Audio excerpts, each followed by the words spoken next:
Hello students, welcome to Bong Mystery. আশা করি তোমাদের পরীক্ষা খুব ভালো হয়েছে। তো আমরা এই মক টেস্টের ভিডিও সলিউশনগুলো আজকে দেখে নেব। তো প্রথম যে প্রশ্নটা আমরা দেখব সেটা বলছে যদি P plus Q vector equal to R vector হয় তাহলে এবং P square plus Q square equal to যদি আর স্কোয়ার হয় তাহলে কি দেওয়া আছে পি প্লাস কিউ সমান আর ভেক্টর, আর দেওয়া আছে P square plus Q square সমান আর স্কোয়ার। এই দুটো জিনিস তোমাদের দেওয়া আছে। এবার যেটা বের করতে হবে সেটা বলছে যে পি ও কিউ এর মধ্যে কোণ কত সেটা বের করতে হবে। তার মানে তোমরা জানো P dot Q equal to P Q cos theta, যদি এটা পি ভেক্টর হয় আর এটা যদি কিউ ভেক্টর হয় তাহলে ওদের মধ্যে যদি অ্যাঙ্গেলটা থিটা হয় তাহলে আমরা এটা লিখতে পারি। তো এবার দেওয়া আছে আর ভেক্টর ইকুয়াল টু এইটা, তার মানে আর হচ্ছে কি লব্ধি ভেক্টর, ঠিক আছে। তো তাহলে এবার আর এর মানটা আমরা এই ফর্মুলা দিয়ে পেতে পারি, root over P square plus Q square plus two P Q cos theta. Both side square করলে এটা পেলাম। এবার এইটাকে তোমাকে দেওয়া আছে কোয়েশ্চেনে কি দেওয়া আছে, এটা ইকুয়াল টু আর স্কোয়ার, তো সেটা এখানে বসিয়ে দিলাম, এই দুটো কেটে গেল। এবার তার মানে এইটা ইকুয়াল টু জিরো তোমার কাছে পড়ে থাকছে, তার মানে cos theta equal to zero, তার মানে কস থিটা জিরো মানে কি theta equal to pi by two, তার মানে এখানে হবে option C. Option C is the correct answer. Okay, পরের প্রশ্ন বলছে যে দুটো ভেক্টর আছে I plus J plus K ও আই ক্যাপ, এই দুটো ভেক্টরের মধ্যবর্তী কোণ কত সেটা বের করতে বলেছে। তো তোমাদের আমি ক্লাসে পড়িয়েছি যে দুটো ভেক্টর যদি দেওয়া থাকে, ধরে নাও দুটো ভেক্টর আছে এ ভেক্টর ও বি ভেক্টর, তাদের মধ্যেকার অ্যাঙ্গেল যদি থিটা হয় তাহলে আমরা লিখতে পারি A dot B equal to A B cos theta, তার মানে কস থিটা সমান এইটা আমরা লিখতে পারি, তাই তো, A dot B by A B, A B মানে এ এর মান ইন্টু বি এর মান। তাহলে আমি এখানে এ ভেক্টর আর বি ভেক্টর ধরে নিয়েছি কোয়েশ্চেনে যা বলা আছে। তো এর মানটা তুমি কি করে বের করবে, এখান থেকে খুব easy, one square plus one square plus one square মানে রুট থ্রি। আর বি এর মানটা কত, এর সহগটা কত, কোফিশিয়েন্টটা কত, ওয়ান, এখানে ওয়ান গুণ হয়ে আছে, তার মানে বি এর মান ওয়ান, এটা ইউনিট ভেক্টর তার মানে মান ওয়ান। তাহলে এ ডট বিটাও আমরা খুব ইজিলি বের করে ফেলতে পারবো ডট প্রোডাক্টের রুল লাগিয়ে। তাহলে এ ডট বি করলে পাবো ওয়ান, কারণ আই ডট আই ওয়ান হবে আর বাকিগুলো জিরো হবে, তো ওয়ান পাবো। তার মানে এখানে কস থিটার জন্য কি হবে, এ ডট বিটা ওয়ান বসিয়ে দিলাম, এ আর বি এর মান কত, রুট থ্রি আর ওয়ান, তার মানে ওয়ান বাই রুট থ্রি, তার মানে থিটা মানে cos inverse one by root three. তার মানে তোমরা দেখো কস থিটা ইকুয়াল টু যেহেতু ওয়ান বাই রুট থ্রি দেওয়া আছে, এটা কোনো নোন আমরা যা জানা মানের মধ্যে পড়ছে না, যেমন cos zero one, cos 45 one by root two, ওরকম কিছুর মধ্যে পড়ছে না, কিছু একটা স্ট্যান্ডার্ড ভ্যালু নয় আর কি। তো তার মানে এটা হবে অপশন ডি, ওপরের কোনোটিই নয়, তোমাদের যে অপশনগুলো আছে তার মধ্যে কোনোটি এর মধ্যে পড়ছে না, তাই তো। তো এটা হবে অপশন ডি। পরের প্রশ্ন বলছে যে যদি 0.4 প্লাস 0.8 জে প্লাস বি কে একটি একক ভেক্টর হয়, তার মানে এই ভেক্টরটা যদি একটি একক ভেক্টর হয় তাহলে বি এর মান কত। তাহলে এটা একটা একক ভেক্টর মানে কি, এর মানটা আমরা বের করব, সেটা হবে ওয়ান। তো এর মান কি করে বের করব, এটা স্কোয়ার প্লাস এটা স্কোয়ার প্লাস এটা square equal two one, both side square করে দিলাম, এটা স্কোয়ার, একের স্কোয়ার এক, তো এখান থেকে আমরা বিটা বের করে ফেললাম। বিটা হচ্ছে রুট ওভার 0.2, মানে সেটা হচ্ছে অপশন, কোন অপশন, সেটা হচ্ছে অপশন বি। ওকে, তাহলে এটা খুবই সোজা একটা প্রবলেম, তো অপশন বি হচ্ছে কারেক্ট আনসার। 4 নম্বর প্রশ্ন বলছে যে নিচের কোনটি ভুল, অনেকগুলো অপশন দেওয়া আছে, তো তোমরা যদি বাকি অপশনগুলো দেখো সেগুলো দেখবে সবই ঠিক। হ্যাঁ, অপশন এতে আছে A dot B plus C, তাই তো, A dot B plus C এটা হয়, A dot B plus A dot C এটা হয়। অপশন তোমার বিতে যেটা আছে সেটাও হয়, অপশন ডিতে যেটা আছে সেটাও হয়। ওকে, সেটাও করা যায়। এবার অপশন সিটা দেখো, ভালো করে নোটিস করো, এখানে কি আছে যে তোমরা জানো ক্রস প্রোডাক্ট কিসের মধ্যে হয়, দুটো ভেক্টরের মধ্যে ক্রস প্রোডাক্ট হয়, তাই তো, দুটো ভেক্টর হতে হবে, এটাও ভেক্টর হতে হবে, এটাও ভেক্টর হতে হবে। এখানে দেখো এইটা একটা ভেক্টর রাশি, কিন্তু এখানে একটা ডট প্রোডাক্ট আছে। এবার ডট প্রোডাক্ট তোমাকে কি দেয়, যদি তুমি এ ও বি এর ডট প্রোডাক্ট করো এটা তোমাকে কি দেবে, এ বি কস থিটা। এবার এটা একটা কি, এটা একটা স্কেলার রাশি, তার মানে এইটা একটা স্কেলার রাশি আর এইটা একটা ভেক্টর রাশি, এটা একটা ভেক্টর, তো এখানে এটা অনুযায়ী এদের মধ্যে একটা ভেক্টর ও স্কেলারের মধ্যে, এটা ভেক্টর এটা স্কেলার, এদের মধ্যে একটা ডট প্রোডাক্ট হচ্ছে, যেটা হতে পারে না, তাই তো? ডট প্রোডাক্ট তো দুটো ভেক্টরের মধ্যে হয়, একটা ভেক্টর আর একটা স্কেলারের মধ্যে তো ডট প্রোডাক্ট হতে পারে না, তো সেই জন্য এটা ভুল। ওকে, তাহলে এখানে অপশন হবে সি। Option C is the correct answer, যে অপশন সিটা ভুল, বাকিগুলো সব ঠিক আছে। কোয়েশ্চেন নাম্বার 5 বলছে যে একটি ভর m বিশিষ্ট কণা অনুভূমিকের সাথে 45 ডিগ্রি কোণ করে আছে, দিয়ে কোণ করে v বেগে নিক্ষিপ্ত করা হয়েছে, মানে একটা প্রাসের মতো একটা গতি আছে। তো কণা যখন সমতলে পতিত হয় তখন তার ভরবেগের পরিবর্তন কি হবে, কতটা ভরবেগ চেঞ্জ হয়েছে ওর। তো তাহলে আমরা কি করব, আমরা যেটা করব সেটা হচ্ছে যে এই ধরো এই প্রাসের গতিটি এখানে একে ভি বেগে ছাড়া হয়েছে, ধরে নিলাম আলফা কোণে ছাড়া হয়েছে। তো আলফা কোণে যদি ছাড়া হয় ওর অনুভূমিক উপাংশ কি হবে, এটা ধরো এক্স অ্যাক্সিস, এটা এক্স অক্ষ আর এটা উপরেরটা ওয়াই অক্ষ। তো অনুভূমিক দিকে এটা হবে ভি কস আলফা, উল্লম্ব দিকে এটা হবে ভি সাইন আলফা, দুটো কম্পোনেন্ট, দুটো উপাংশ। আবার যখন আমি তোমাদের একটা ক্লাসে পড়িয়েছিলাম যে বেগে একে ছাড়া হয় সেই বেগেই এ কিন্তু মানে তার দ্রুতিটা সেম থাকে, অবভিয়াসলি ভেক্টরের ডিরেকশনটা চেঞ্জ হয়েছে, কিন্তু এর যে সেই একই কোণে গিয়েই এ পড়বে, মানে এইখানে যে কোণটা এ উৎপন্ন করবে এই কোণটা সেমই থাকে, ঠিক আছে, যেভাবে এ পড়বে আর কি। তো তাহলে এটাও আমি তোমাদের বলেছিলাম যে এই ভি কস আলফাটা যে অনুভূমিক উপাংশ সেটা কিন্তু কোথাওই চেঞ্জ হয় না, সর্বদা এটা ভি কস আলফা, যে কোনো একটা পয়েন্টে কিন্তু এটা ভি কস আলফাই থাকে, কারণ অনুভূমিক দিকে কোনো ফোর্স নেই ওর বেগটা চেঞ্জ করার জন্য, ত্বরণ নেই কোনো, তাই তো? তার মানে এইটা ভি কস আলফা এখানে থাকবে, কিন্তু এই যে ওয়াই উপাংশটা সেটা চেঞ্জ হয়ে কি হয়ে গেল এখন ভি সাইন আলফা। তাহলে অনুভূমিক উপাংশটা চেঞ্জ হয়ে কি হয়ে গেছে এখন ভি সাইন আলফা হয়ে গেছে। তো এবার তাহলে এক্স অক্ষ বরাবর মোমেন্টাম চেঞ্জ মানে ভরবেগের চেঞ্জ কত, প্রাথমিকটা কত, মোমেন্টাম, এটা তো বেগ, মোমেন্টাম মানে কি মাস দিয়ে গুণ করতে হবে, ভর দিয়ে গুণ করতে হবে, তাই তো? তাহলে এমভি কস আলফা এটা হচ্ছে অন্তিম MV cos alpha minus MV cos alpha মানে 0। তাহলে এটাকে আমি ধরে নাও নাম দিলাম ডেল্টা পি এক্স, ধরে নাও নাম দিলাম ডেল্টা পি এক্স, মানে এক্স অক্ষ বরাবর মোমেন্টামের চেঞ্জ। আচ্ছা, ওয়াই অক্ষ বরাবর চেঞ্জ কত, এটা কত minus V sine alpha into ভর, মানে minus M V sine alpha, এমটা একটু নিচে লিখেছি আমি, প্রথমে লিখতে ভুলে গেছিলাম, মাইনাস প্রাথমিকটা কত M V sine alpha, M V sine alpha, তাহলে মাইনাস 2mv সাইন আলফা, মানে মাইনাস 2mv সাইন আলফা। এবার সাইন আলফাটা কত এখানে 45, তাহলে সাইন আলফার মান কত 1/√2, তাহলে এটা হয়ে গেল মাইনাস √2mv। মাইনাস সাইনটা বলে দিচ্ছে যে নেগেটিভ ওয়াই অক্ষ বরাবর তোমার ভরবেগের চেঞ্জটা হয়েছে। আচ্ছা, এটাকে ধরে নাও আমি নাম দিলাম ডেল্টা পি ওয়াই। তাহলে আমার যে ভরবেগের পরিবর্তন, ভরবেগ পরিবর্তন যে ভেক্টরটি, সেই ভেক্টরটিকে আমি ধরো নাম দিলাম ডেল্টা পি ভেক্টর।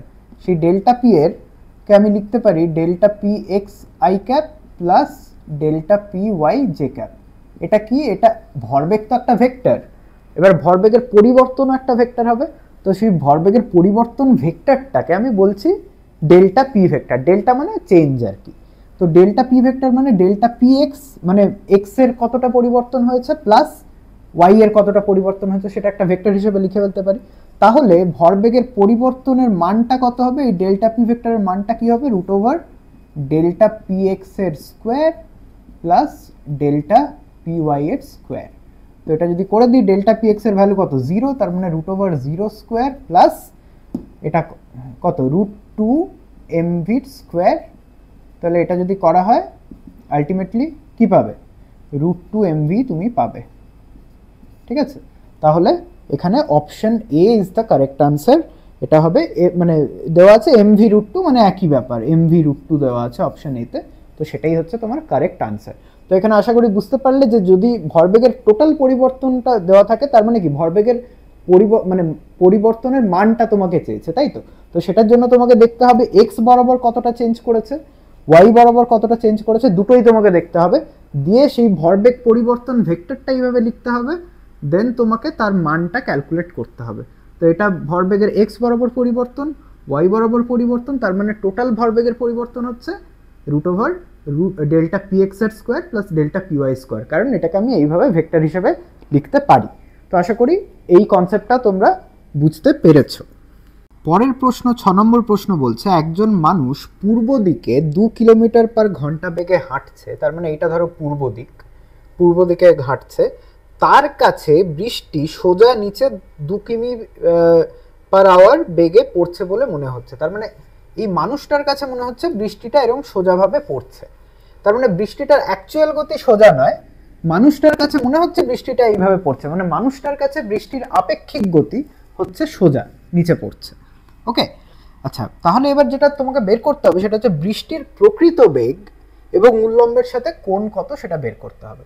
তার মানে আমি মানে বুঝতেই পারছো যে বৃষ্টিটা মানুষটা এদিকে যাচ্ছে, বৃষ্টিটা সোজা পড়ছে মনে হচ্ছে, তার মানে এটা মানুষের বেগ vm, এটা vrm, rm মানে velocity of rain with respect to man. হ্যাঁ, তার মানে vrm হচ্ছে বৃষ্টির বেগ মানুষের সাপেক্ষে। ওকে, বৃষ্টির বেগ মানুষের সাপেক্ষে মানে velocity of rain with respect to man. তাহলে এবার তার মানে ব্যাপারটা হচ্ছে বৃষ্টিটা অ্যাকচুয়ালি এই দিকে পড়ছে, মানুষটা যেহেতু এই দিকে হাঁটছে ওর কাছে মনে হচ্ছে বৃষ্টিটা সোজা পড়ছে, তাহলে আমাকে এই ভি আর ভেক্টরটা বের করতে হবে, আর এই অ্যাঙ্গেলটা কত অ্যাঙ্গেলে পড়ছে এই থিটাটা বের করতে হবে, তাই তো?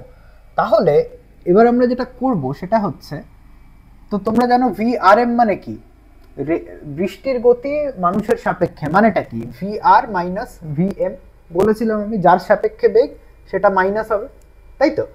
তাহলে এবার যদি এইটা হয় তাহলে আমি ভি মাইনাস ভি এমটা এইদিকে আঁকতে পারি। তো যাই হোক, এটা ভি আর এম। তাহলে এবার যেটা আমি করতে পারবো, এই যে এখানে একটা ট্রায়াঙ্গেল ফর্ম হচ্ছে, দেখো এখানে একটা এটাকে আমি বলতে পারি ভি এম ভেক্টর, এটাকে বলতে পারি। তো এই যে ট্রায়াঙ্গেলটায় ধরে দিলাম এটাকে ও, এটাকে এ, এটাকে বি নাম দিলাম এই বিন্দুটাকে। তো এই ট্রায়াঙ্গেলটা থেকে ট্যান থিটাটা কি করে বের করব? ট্যান থিটা হচ্ছে এটা লম্ব এটা ভূমি, এই ট্রায়াঙ্গেলে এটা যদি অতিভুজ হয়, এটা লম্ব এটা ভূমি, তার মানে ভি এম ভেক্টরটার মানটা হচ্ছে লম্ব, ভি আর এম ভেক্টরটার মানটা হচ্ছে ভূমি। আর তোমাদের কোয়েশ্চেনে বলাই আছে ভি এম এর মান হচ্ছে 2 kilometre per hour, v r m এর মান হচ্ছে 2 কিলোমিটার পার আওয়ার। ব্যাস এটা বসিয়ে দিলাম, তাহলে 1 পেলাম, তার মানে ট্যান থিটা 1 মানে থিটা ইকুয়াল টু 45 ডিগ্রি হয়ে গেল। আচ্ছা, এবার তোমাকে যেটা বের করতে হবে ভি আর এর মানটা বের করতে হবে। তো তোমরা এই রিলেশন থেকে বুঝতে পারছো যে ভি আর এম সমান ভি আর মাইনাস ভি এম, তার মানে এটাকে একটু এদিক ওদিক করলে আমরা পেয়ে যাব ভি আর সমান v r m plus v m vector. এবার দেখো ভি এম ও ভি আর এম এর মধ্যে অ্যাঙ্গেল কত? 90 ডিগ্রি, তাই তো? 90 ডিগ্রি, তার মানে ভি আর ভেক্টরটার মানটা কি করে বের করব? Root over v r m square plus v m square plus কি হবে 2 v r m cos 90, cos 90 মানে কত? 0, সেই জন্য লিখিনি। ভি আর এম এর মান 2, ভি এম এর মান 2, দুটোর মানই 2, তার মানে রুট ওভার 8 মানে 2√2 kilometre per hour. Kilometre per আওয়ারে আছে অরিজিনাল এগুলো, সেই জন্য এটা কিলোমিটার পার আওয়ারেই হবে। তার মানে এখানে অপশন এ হচ্ছে কারেক্ট আনসার, 2√2 কিলোমিটার পার ঘন্টা। আর কত অ্যাঙ্গেল করে রয়েছে? 45 ডিগ্রি অ্যাঙ্গেল করে পড়ছে বৃষ্টিটা। তার মানে আশা করি এই প্রবলেমটা তোমরা বুঝতে পারলে। জেনারেলি তোমাদের যেটা দেওয়া হয় যে মানুষ একদিকে হাঁটছে, বৃষ্টি একদিকে পড়ছে, মানুষের সাপেক্ষে বৃষ্টির বেগটা নির্ণয় করো, এই ভিআরএমটা নির্ণয় করতে দেওয়া থাকে জেনারেলি। বাট এখানে ঘুরিয়ে বলা হয়েছে মানুষের বেগ দেওয়া আছে, আপেক্ষিক বেগটা দেওয়া আছে, এবার বলেছে অ্যাকচুয়াল যে বৃষ্টিটা কোন দিকে কোন অ্যাঙ্গেলে পড়ছে সেটা বের করো। ঠিক আছে, তো আশা করি এটা বোঝা গেল। মানে অনেক সময় হাওয়া টাওয়া দিলে বৃষ্টিটা এরকম তেরছা হয়ে পড়ে, এরকম অ্যাঙ্গেল করে পড়ে, তো সেক্ষেত্রে সেটাই হচ্ছে, অ্যাঙ্গেল করে বৃষ্টিটা পড়ছে, মানুষের দিকে হাঁটছে, মানুষের মনে হচ্ছে বৃষ্টি সোজা পড়ছে, তাই তো? এখানে উল্টোটা হচ্ছে। হ্যাঁ, জেনারেলি কি হয়, বৃষ্টি যদি সোজা পড়ে, মানুষ যদি হাঁটে, মানুষের মনে হবে বৃষ্টিটা একটা অ্যাঙ্গেল করে পড়ছে, কিন্তু এখানে হাওয়া টাওয়া দিচ্ছে বলে বৃষ্টিটাই অ্যাঙ্গেল করে পড়ছিল অরিজিনালি হাওয়ার জন্য, তো মানুষ হাঁটার সময় মানুষের মনে হচ্ছে বৃষ্টিটা যেন সোজা পড়ছে, মানে গতিশীল মানুষের সাপেক্ষে বৃষ্টিটা সোজা পড়ছে, তার মানে বৃষ্টির অরিজিনাল বেগটা আমরা এখানে আর অ্যাঙ্গেলটা এখানে বের করলাম। তো আশা করি এই প্রবলেমটা তোমরা বুঝতে পেরেছো। এটা খুব ইম্পর্টেন্ট, মানে কনসেপচুয়ালি বেশ ইম্পর্টেন্ট প্রবলেম, এটা কিন্তু মাথায় রেখো। পরের প্রশ্ন বলছে কোয়েশ্চেন নাম্বার 7 বলছে যে একটি 3 কেজি বল একটি ভারী কঠিন দেয়ালে 10 মিটার পার সেকেন্ড গতি এবং 60 ডিগ্রি কোণে আঘাত করে, মানে দেওয়ালের সাথে 60 ডিগ্রি কোণে আঘাত করেছে। এটি একই গতি এবং একই কোণে প্রতিফলিত হয় যেমন এখানে দেখানো হয়েছে। দেখো এখানে যেরকম দেখানো হয়েছে যে এইভাবে এসছে দিয়ে একই কোণে প্রতিফলিত হয়েছে, 60 ডিগ্রি কোণে এসেছে দিয়ে 60 ডিগ্রি কোণে প্রতিফলিত হয়েছে। যদি বলটি এই যে সংঘাতটা, এখানে যে কলিশনটা হচ্ছে, সংঘাতটা হচ্ছে, সেটা যদি 0.20 সেকেন্ড সময় ধরে দেওয়ালের সংস্পর্শে থাকে, তাহলে দেয়াল দ্বারা বলের উপর গড় বলের মান কত সেটা বের করতে বলেছে। কি করে করব? আচ্ছা, এখানে 60 জায়গায় আমি আপাতত ধরে নিলাম এটা আলফা, এই কোণটাও আলফা। তো এটা যদি আলফা হয় আর ও যদি ভি বেগ নিয়ে যায়, তাহলে কি হবে? এই ভি বেগের এই উপাংশটা কত, এই উপাংশটা কত? এটা যদি আলফা হয় তাহলে এটাও আলফা, এই দিকটা আলফা, তাহলে এই দিকটা কত? ভি কস আলফা, তাই তো? আর এটা ভি সাইন আলফা। তো এবার এই উপাংশ এই বরাবর নিয়ে এখানে হিট করলো, দিয়ে এই দিকে যাচ্ছে। এবার যেই এদিকে যাচ্ছে এরও বেগটা মানে দ্রুতিটা সমান বলেছে, তার মানে এটা যদি আলফা হয়, এটা আলফা কোণ, তাহলে এটা যদি বেগ ভেক্টরটা হয়, তাহলে এই দিকটা হবে ভি কস আলফা, এই দিকটা হবে minus V sine alpha. Clear? একই দ্রুতি নিয়ে গেছে, বেগটা চেঞ্জ হয়েছে, মানে বেগটা এই দিক বরাবর ছিল এই দিকে হয়েছে, কিন্তু দ্রুতিটা মানে বেগের যে মানটা সেটা সেম আছে। তো সেক্ষেত্রে এটা ভি সাইন আলফা, এটা ভি কস আলফা, এটা ভি কস আলফা, এটা মাইনাস ভি সাইন আলফা। তো সিমিলারলি এবার তোমরা জানো যে বল মানে কি, প্রযুক্ত বল মানে কি? বল মানে হচ্ছে ভরবেগের পরিবর্তনের হার। তাহলে আমাকে প্রথমে ভরবেগের কতটা পরিবর্তন হচ্ছে সেটা বের করতে হবে। তো সেটা কি করে করব? এক্স অক্ষ বরাবর প্রথমে পরিবর্তনটা দেখি। ধরে নিলাম এটা এক্স অক্ষ, এটা ওয়াই অক্ষ। তো এক্স অক্ষ বরাবর চেঞ্জটা, ভরবেগের পরিবর্তন, ইনিশিয়াল ভরবেগ কত, সরি ফাইনাল ভরবেগ কত, m into v cos alpha. Initial ভরবেগ কত? এক্স অক্ষ, সরি এটা আমরা করছি, এটা ওয়াই অক্ষ বরাবর করছি, সরি এটা ওয়াই অক্ষ, এটা এক্স অক্ষ। তো এক্স, আচ্ছা তাহলে ওয়াই অক্ষ বরাবর প্রথমে করছি। ওয়াই অক্ষ বরাবর ইনিশিয়াল এটা কত? ভরবেগ m v cos alpha, final m v cos alpha. তো চেঞ্জটা কত? 0। এটাকে আমি ডেল্টা পি এক্স, আগের মতো ডেল্টা পি এক্স নাম দিলাম। আর এক্স অক্ষ বরাবর ইনিশিয়াল হচ্ছে ভি সাইন সরি এক্স অক্ষ বরাবর ফাইনাল হচ্ছে minus V sine alpha, m v sine alpha, minus initial হচ্ছে মাইনাস এমভি, মানে মাইনাস ইনিশিয়াল হচ্ছে এমভি সাইন আলফা। তো এটা টোটাল চেঞ্জটা কত? Minus 2mv sine alpha, negative এক্সের দিকে চেঞ্জটা হচ্ছে, সেই জন্য এই মাইনাস সাইনটা। তার মানে এবার আমার এখানে delta P x delta P y পেয়ে গেছে, তার মানে টোটাল ভরবেগ পরিবর্তন আমরা লিখতে পারি এইটা দিয়ে, ডেল্টা পি এর ম্যাগনিটিউড মানে রুট ওভার এটার স্কোয়ার প্লাস এটার স্কোয়ার, তার মানে সেটা ক্যালকুলেট করে পাবে 2mv সাইন আলফা। ব্যাস, এবার ভরবেগের পরিবর্তন পেয়ে গেলাম। তো পরিবর্তনের হার পেতে গেলে কি করতে হবে? সময়টা দিয়ে ভাগ করতে হবে। তাহলে কত সময় ধরে সংঘাতটা হয়েছে? 0.20 দিয়ে, তাহলে সেটা দিয়ে ডিভাইড করে দিলে ব্যাস, এখানে সব বসিয়ে দাও, যা যা ইনফরমেশন কোয়েশ্চেনে আছে সব বসিয়ে দাও, দিলে এই অপশন বিটা তুমি আনসার পাবে। ওকে, অপশন বি হচ্ছে 150√3 হচ্ছে কারেক্ট আনসার। ওকে, তো আশা করি এটা বোঝা গেল। এরকম টাইপের প্রশ্ন এলে আশা করি তোমরা পারবে। 8 নম্বর প্রশ্ন বলছে 1 কেজি ভরের একটি বস্তু 10 মিটার পার সেকেন্ড স্কোয়ার ত্বরণে পতন ঘটছে, তার আপাত ওজন কত হবে? তো তোমাদের ক্লাসে এটা আমি বলেছি যে ওজন তখনই কেউ ফিল করতে পারে, কোনো বস্তুর ওজনের তখনই মানে আছে যদি তাকে কেউ উপরের দিকে রিয়াকশন ফোর্স দেয়। তো এখানে যেহেতু এটা পড়ছে, এর কন্ট্যাক্টে এখনো কোনো সারফেস নেই, তো একে রিয়াকশন ফোর্স দেওয়ার মতো কেউ নেই। তো যেহেতু একে রিয়াকশন ফোর্স দেওয়ার মতো কেউ নেই, এর ওজন 0, কারণ রিয়াকশন কেউ দিচ্ছে না, একে উল্লম্ব প্রতিক্রিয়া কেউ দিচ্ছে না, তাই জন্য এর ওজন কত? 0। তাহলে এখানে অপশন ডি হচ্ছে কারেক্ট আনসার।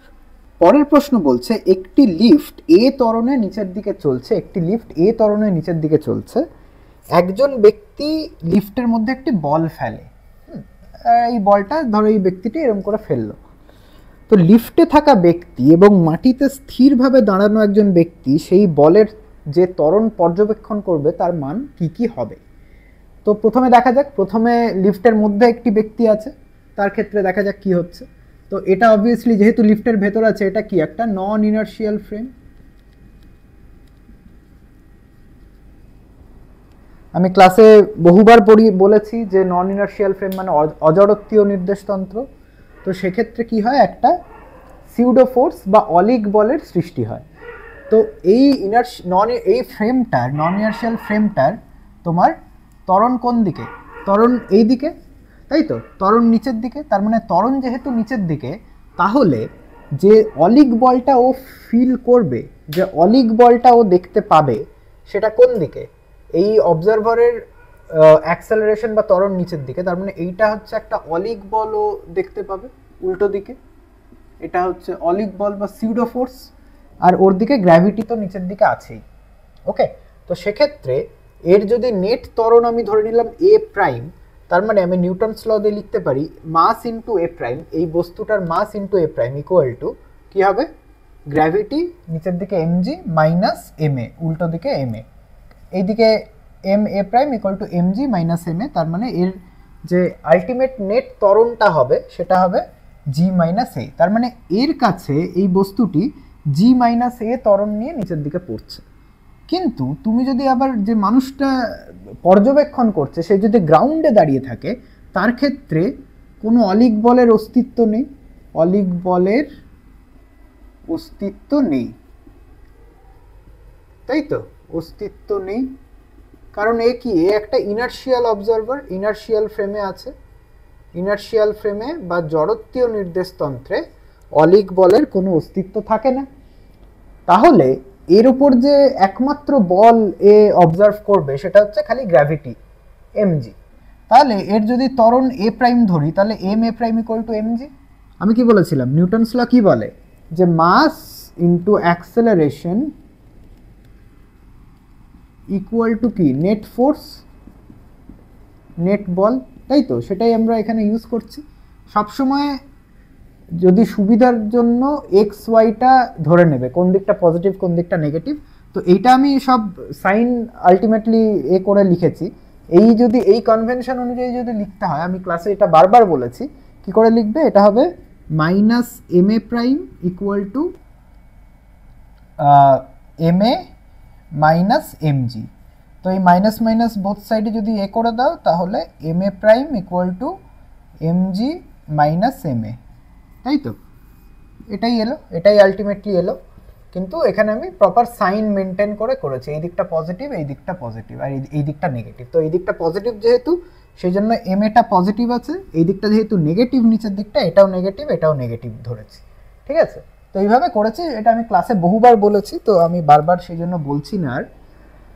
তো এবার এটা তাহলে তোমরা দেখতে পেলে যে এই অবজারভারের ক্ষেত্রে ত্বরণটা হচ্ছে জি মাইনাস এ, কারণ এই সিউডো ফোর্সটা এ নোটিস করছে, তাই জন্য এটার ত্বরণ জি মাইনাস এ। এর কাছে কোনো সিউডো ফোর্স বা অলিক বল নেই, তো সেই জন্য এ জি ত্বরণ নিয়েই পড়বে। তার মানে অপশন সি হচ্ছে এখানে কারেক্ট আনসার। পরের প্রশ্ন, কোয়েশ্চেন নাম্বার 10 বলছে একটি মসৃণ আনত তলের উপর একটি বস্তুকে আপেক্ষিকভাবে স্থির রাখার জন্য উক্ত তলকে একটি আনত তলের উপর একটা বস্তু আছে, তো সেটাকে এইভাবে কাত করা হয়েছে একটা থিটা অ্যাঙ্গেলে, সেটাকে সাইন ইনভার্স 1/L কোণে কাত করা হয়েছে।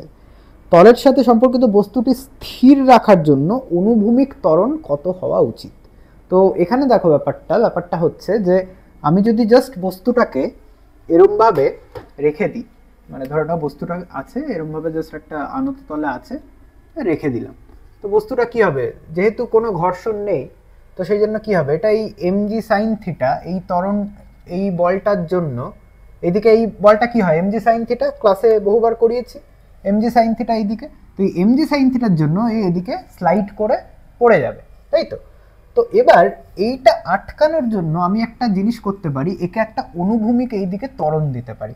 তো এইদিকে যদি অনুভূমিক একটা ত্বরণ দিই, তাহলে এই বস্তুটা যেহেতু একটা নন ইনার্শিয়াল ফ্রেমে আছে, মানে ত্বরান্বিত ফ্রেমের ভেতর আছে নন ইনার্শিয়াল ফ্রেম, তো সেই জন্য এই দিকে যেহেতু ত্বরণ দিয়েছি, উল্টো দিকে একটা কি ফোর্স কাজ করবে, সিউডো ফোর্স এই দিকে, তাই তো?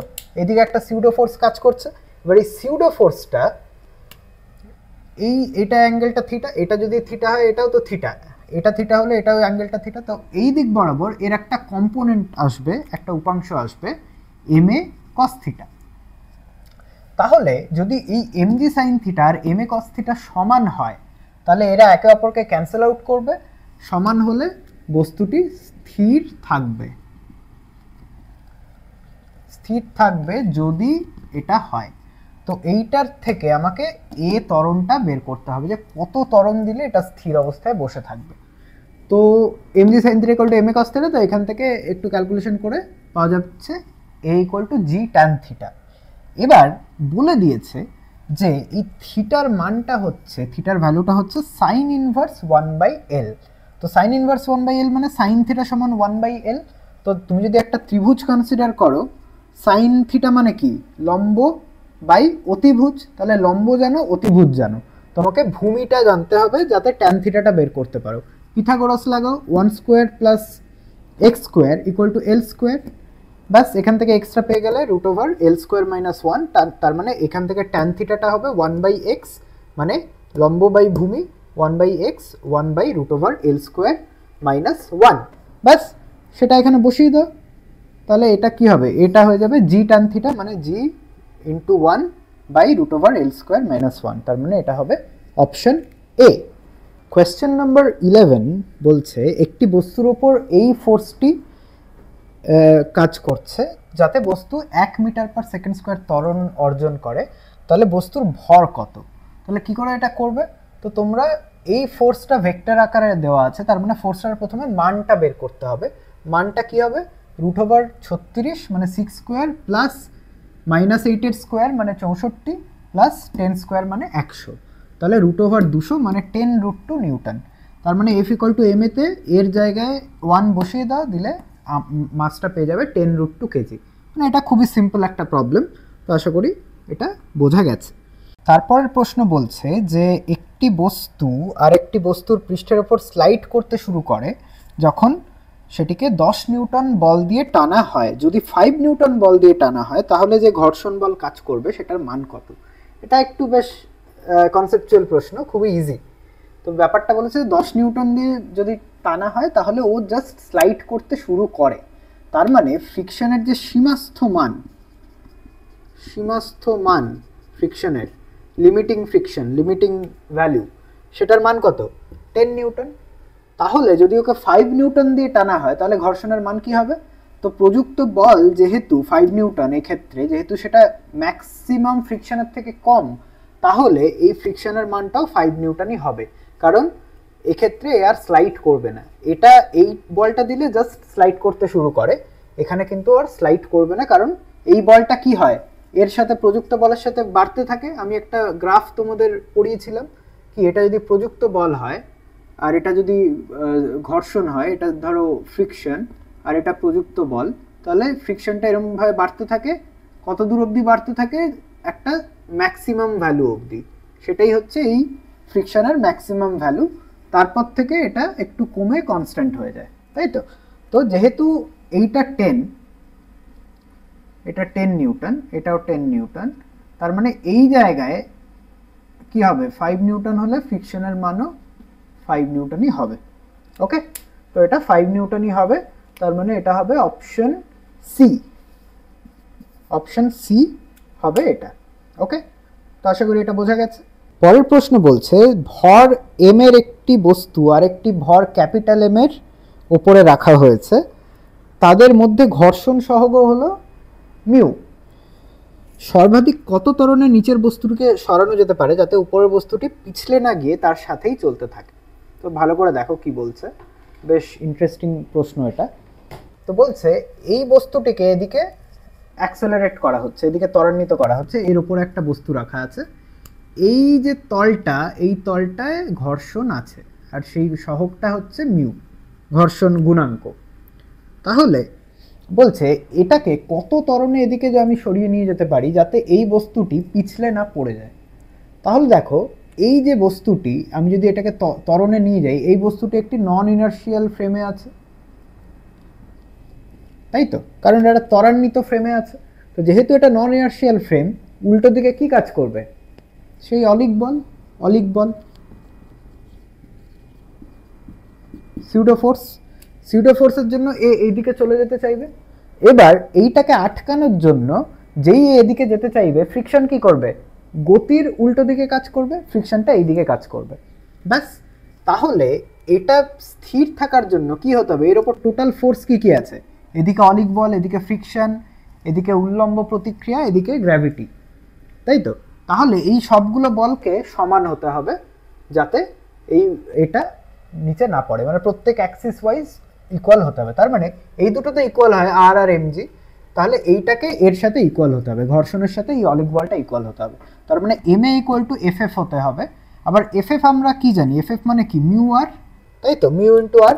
আবার আর ইকুয়াল টু এমজি। তাহলে এখানে সব পুরোটা বসিয়ে দাও, এফ এফ এর জায়গায় মিউ এমজি বসিয়ে দিলাম, মিউ এমজি বসিয়ে দিলাম। তার মানে এটা কত পেলাম? মিউ জি, মানে অপশন এ। তো এটা বেশ ইন্টারেস্টিং, বেশ কনসেপচুয়াল প্রশ্ন। তো এটা জানো তোমরা, আশা করি বুঝতে পেরেছো।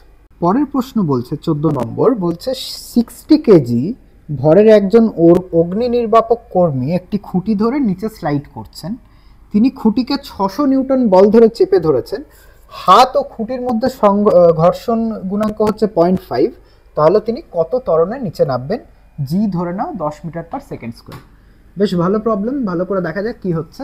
তো এই কর্মীটি এই খুঁটিটাকে শক্ত করে ধরেছেন, হাত ও খুঁটির মধ্যে একটা ঘর্ষণ গুণাঙ্ক রয়েছে, সেই মিউ এর ভ্যালু দেওয়া আছে 0.5, ঠিক আছে। তো উনি যে বলটা দিচ্ছেন সেই বলটা এই দিক বরাবর কাজ করছে, তার মানে তার একটা রিয়াকশন কাজ করছে এই দিক বরাবর, ঠিক আছে। তো এই রিয়াকশনের জন্য এই যে ঘর্ষণ, তার মানে উনি নিচের দিকে যাচ্ছেন গ্র্যাভিটির জন্য, কিন্তু একটা ফ্রিকশন ফোর্সও কাজ করছে কোন দিকে? গ্র্যাভিটির উল্টো দিকে। যেহেতু উনি নিচের দিকে যাচ্ছেন, তো ফ্রিকশনটা উল্টো দিকে কাজ করবে, তাই তো, গতির উল্টো দিকে ফ্রিকশনটা কাজ করে।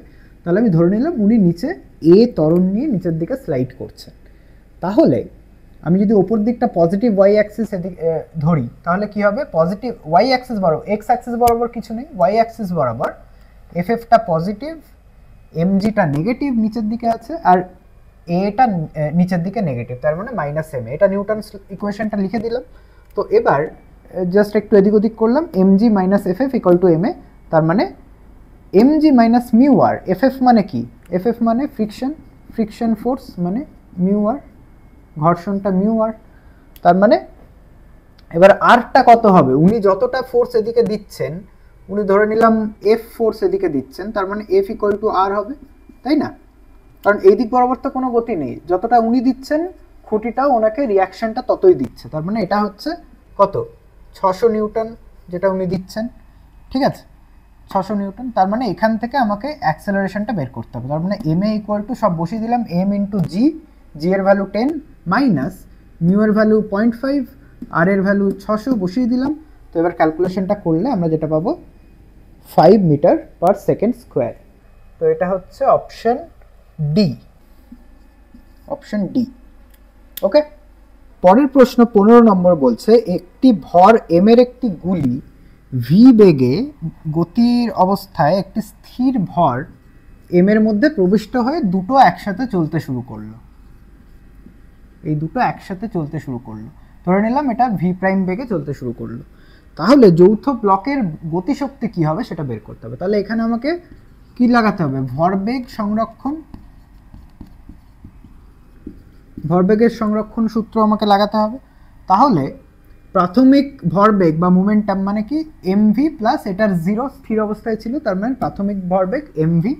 অন্তিম ভরবেগ, এটার টোটাল মাস কত? এম প্লাস এম, আর গতি হচ্ছে ভি প্রাইম, তাহলে v prime m plus M into v prime. তার মানে ভরবেগ সংরক্ষণ বলছে প্রাথমিক ভরবেগ ইকুয়াল টু অন্তিম ভরবেগ। তাহলে এখান থেকে ভি প্রাইমটা পেয়ে যাবো m v by small m plus capital M.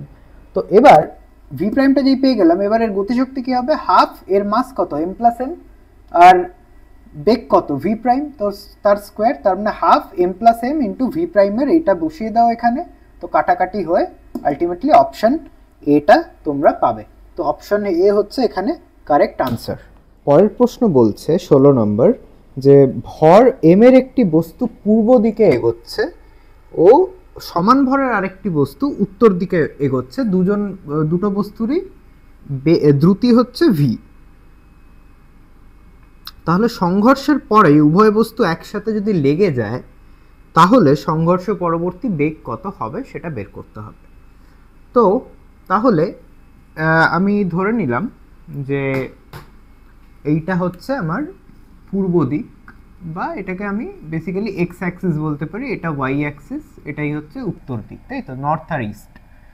তাহলে সংঘর্ষের আগে, এটা হচ্ছে সংঘর্ষের আগে আগে আর এটা পরে, ঠিক আছে। তো এটা কি ইনিশিয়াল পয়েন্ট। তো ইনিশিয়াল পয়েন্টে ভরবেগের এক্স কম্পোনেন্ট বা এক্স উপাংশ হচ্ছে এমভি, তাই তো, এমভি, এটার কোনো এক্স উপাংশ নেই, খালি এটার আছে এমভি। আবার ওয়াই উপাংশ কি, ইনিশিয়াল ওয়াই উপাংশ হচ্ছে এমভি, ঠিক আছে। এবার ধরে নাও দুজন জোড়া লেগে এই দিক বরাবর যাচ্ছে, তো এর এখন ভর হচ্ছে 2m আর দ্রুতি হচ্ছে ভি প্রাইম। তো ধরে নাও এই ভি প্রাইমের এক্স কম্পোনেন্টকে আমি লিখছি ভি এক্স প্রাইম আর ওয়াই কম্পোনেন্টকে লিখছি ভি ওয়াই প্রাইম। তাহলে ফাইনাল যে মোমেন্টাম সংঘর্ষের পরে সেটা হচ্ছে 2m, এখন এটার mass 2m into V X prime আর পিএফআই হচ্ছে 2m into V Y prime, ঠিক আছে। তাহলে এবার যেটা আমরা করব সেটা হচ্ছে ভরবেগের সংরক্ষণ নীতি লাগাবো, সংরক্ষণ সূত্র, ঠিক আছে। সংরক্ষণ যদি লাগাই তাহলে কি হবে, PIX equal to PFX, okay, PIX equal to PFX, মানে এক্স অক্ষ বরাবর কি ইনিশিয়াল ভরবেগ ইকুয়াল টু ফাইনাল ভরবেগ, যেহেতু কোনো এক্সটার্নাল ফোর্স নেই, তাহলে mv equal to 2m vx prime, vx prime equal two v/2। Similarly y অক্ষ বরাবর py ইকুয়াল টু pfy। আমি কি ভরবেগের সংরক্ষণ নীতি কি বলছে, x ও y অক্ষ বরাবর ইন্ডিপেন্ডেন্টলি প্রত্যেকটা ভরবেগ সংরক্ষিত থাকবে, তাহলে piy ইকুয়াল টু pfy হবে। তাহলে সেখান থেকেও বেরিয়ে গেল vy prime equal two v/2। তাহলে আমার ভি যে ভেক্টরটা সেটার দুটো কম্পোনেন্ট যেই আমি পেয়ে গেলাম, ভেক্টরটা পেয়ে গেলাম, কারণ এটা 2 ডিমেনশনাল ভেক্টর, জেড অক্ষ বরাবর কিছু নেই, 2 ডিমেনশনাল ভেক্টর। তাহলে এটার মান কি হবে, এইভাবে আমি মানটা বের করে ফেলবো, মানটা আসবে v/√2, মানে অপশন ডি। নেক্সট কোয়েশ্চেন বলছে তোমাকে theta as a function of time তোমাকে দিয়েছে, theta as a function of time দিয়ে দিয়েছে, একটা রোটেশনাল বা সার্কুলার মোশনে বৃত্তীয় গতিতে theta as a function of time দিয়ে দিয়েছে। তোমাকে বলেছে এটার কৌণিক ত্বরণ কি হবে as a function of time. তাহলে কৌণিক ত্বরণ কি করে বের করে, তোমাদের আমি ক্লাসে বলেছি যে ডি থিটা dt2, মানে থিটা অ্যাজ আ ফাংশন অফ টাইমকে একবার ডেরিভেটিভ করলে কি পাবে, ওমেগা, কৌণিক বেগ, ওমেগাকে আবার ওমেগা ডিটি করলে কি পাবে, কৌণিক ত্বরণ। তার মানে বেসিক্যালি থিটাকে দুবার ডেরিভেটিভ করলেই তুমি কৌণিক ত্বরণ পেয়ে যাবে। তো একবার ডেরিভেটিভ করো a 2bt plus 3ct square, দুবার করো 2b প্লাস 6ct, নর্মাল পাতি ডেরিভেটিভ ডিফারেন্সিয়েশন, ঠিক আছে। তো এটা তোমাকে দেবে অপশন ডি। পরের কোয়েশ্চেন 18 নম্বর বলছে যে একটি গাড়ি 500 মিটার ব্যাসার্ধের বৃত্তে 30 মিটার পার সেকেন্ড বেগে চলছে, যদি এর বেগ প্রতি সেকেন্ডে 2 মিটার পার সেকেন্ড হারে বৃদ্ধি পায় তাহলে তার মোট ত্বরণ কত। তাহলে এখানে দেখো, এখানে কিন্তু সমবৃত্তীয় গতি হচ্ছে না, ইউনিফর্ম সার্কুলার মোশন হচ্ছে না, গাড়িটি এরকম বৃত্তীয় পথে চলছে, কিন্তু একটা পার্টিকুলার পয়েন্টে যখন ওর বেগ 30 মিটার পার সেকেন্ড, ধরুন এই পয়েন্টে ওর ভেলোসিটি বা বেগ দ্রুতি ধরে নাও 30 মিটার পার সেকেন্ড, ওই সময় ওর বেগ প্রতি সেকেন্ডে 2 মিটার পার সেকেন্ড হারে বাড়ছে। তার মানে ওর ত্বরণ হচ্ছে, রৈখিক ত্বরণ হচ্ছে 2 মিটার পার সেকেন্ড স্কোয়ার। আচ্ছা, এইখানে একটা কথা বলার, তোমরা জানো যে সমবৃত্তীয় গতিতে ত্বরণটা কোন দিকে থাকে? অভিকেন্দ্র, মানে কেন্দ্রের দিকে, যেটাকে আমরা বলি অভিকেন্দ্র ত্বরণ। এটা সমবৃত্তীয় গতিতে যখন দ্রুতি ইকুয়াল টু ধ্রুবক, তাই তো, যে এই যে পার্টিকেলটা যে ঘুরছে এর দ্রুতিতে কোনো পরিবর্তন হচ্ছে না, v ইকুয়াল টু কনস্ট্যান্ট। কিন্তু যদি এর এই রৈখিক যে দ্রুতি বা বেগ, রৈখিক দ্রুতির মানও যদি চেঞ্জ হতে যায়, সেক্ষেত্রে কিন্তু সেটা আর সমবৃত্তীয় গতি থাকে না, সেটাকে বলে অসমবৃত্তীয় গতি। তো সেক্ষেত্রে এই যে ত্বরণ, এখানে যেমন ত্বরণটা শুধু কেন্দ্রের দিকে ছিল, এই অসমবৃত্তীয় গতির ক্ষেত্রে ত্বরণ কিন্তু শুধু কেন্দ্রের দিকে থাকে না, ত্বরণের দুটো পার্ট হয়ে যায়। তখন একটা কেন্দ্রের দিকে থাকে, কারণ এই ত্বরণটা দরকার ওকে ঘোরানোর জন্য, ক্লাসে বলেছিলাম যে ঘোরানোর জন্য অভিকেন্দ্র ত্বরণটা লাগবে। আরেকটা ত্বরণ যেটা এই যে রৈখিক দ্রুতিটার যে মানটা বাড়ছে সেটার জন্য একটা ত্বরণ থাকে, যেটা স্পর্শক বরাবর হয়, কারণ তোমাদের গতি বেগটাও তো স্পর্শক বরাবর, তো সেইটা স্পর্শক বরাবরই কাজ করে। তো এইটাকে বলে ট্যানজেনশিয়াল বা স্পর্শক বরাবর ত্বরণ, যেটা বেসিক্যালি রৈখিক গতির মানের বৃদ্ধির জন্য তৈরি হয়। এটাকে বলে ট্যানজেনশিয়াল অ্যাক্সেলারেশন বা স্পর্শক বরাবর অ্যাক্সেলারেশন। তাহলে বুঝতেই পারছো যে এখন ত্বরণের দুটো উপাংশ, একটা ট্যানজেনশিয়ালি স্পর্শক বরাবর, একটা কেন্দ্রের দিকে। তার মানে অ্যাকচুয়াল নেট যে ত্বরণটা সেটা এরকম একটা কোনো দিকে হয়, ঠিক আছে। এইটা হচ্ছে এ ভেক্টরটা, যার দুটো উপাংশ এটি আর এসি, বা এই দুটো ভেক্টর অ্যাড হয়ে এটা তৈরি হয়। তাহলে এবার আমরা যেটা করব সেটা হচ্ছে, এখানে এই কোয়েশ্চেনে বলে দেওয়া আছে এই এটি বা ট্যানজেনশিয়াল যে ত্বরণ, যেটা ওর মানটাকে বাড়াচ্ছে বেগে, তার মান হচ্ছে 2 মিটার পার সেকেন্ড স্কোয়ার। আর অভিকেন্দ্রের যে ত্বরণ এসি, সেটা হচ্ছে ওমেগা স্কোয়ার আর বা ভি স্কোয়ার বাই আর। ভিটা দেওয়া আছে 30 মিটার পার সেকেন্ড, আরটা দেওয়া আছে 500 মিটার কোয়েশ্চেনে। তাহলে এইটা এখানে বসিয়ে দিলাম, এসিটা পেয়ে গেলাম 9/5, এটিটা পেয়ে গেলাম 2। এবার বলেছে ত্বরণের মান কত, তাহলে ত্বরণের মান কি করে বের করবে? তোমার বেসিক্যালি কি হচ্ছে, এ ভেক্টর সমান এখানে হয়ে যাচ্ছে এটি ভেক্টর প্লাস এসি ভেক্টর, আর এটি আর এসির মধ্যে অ্যাঙ্গেল কত? 90 ডিগ্রি, এরা লম্ব। তাহলে ত্বরণের মানটা কি করে বের করবে? সেই ভেক্টর অ্যাডিশনের সূত্র দিয়ে, এটি স্কোয়ার প্লাস এসি স্কোয়ার, কারণ ওরা লম্ব। তাহলে এটা বের করলে তুমি অ্যাপ্রক্সিমেটলি এই 2.7 মিটার পার সেকেন্ড স্কোয়ার এই আনসারটা পাবে, যেটা হচ্ছে অপশন সি, ওকে। তো আশা করি এটা বোঝা গেল। পরের প্রশ্ন বলছে যে একই ভরের দুটি বস্তু R1 ও R2 ব্যাসার্ধ বিশিষ্ট কক্ষপথে একই সময়কাল সহ ঘোরে, তো তাহলে তাদের অভিকেন্দ্র বলের অনুপাত কি হবে সেটা বের করতে হবে। তাহলে দেখো, সময়কাল মানে তোমরা জানো যে t ইকুয়াল টু 2π/ω। তার মানে দুটো আলাদা আলাদা কেস। প্রথম অবস্থায় ধরে নাও t1 ইকুয়াল টু 2π/ω1, যেখানে ওমেগাটা হচ্ছে কৌণিক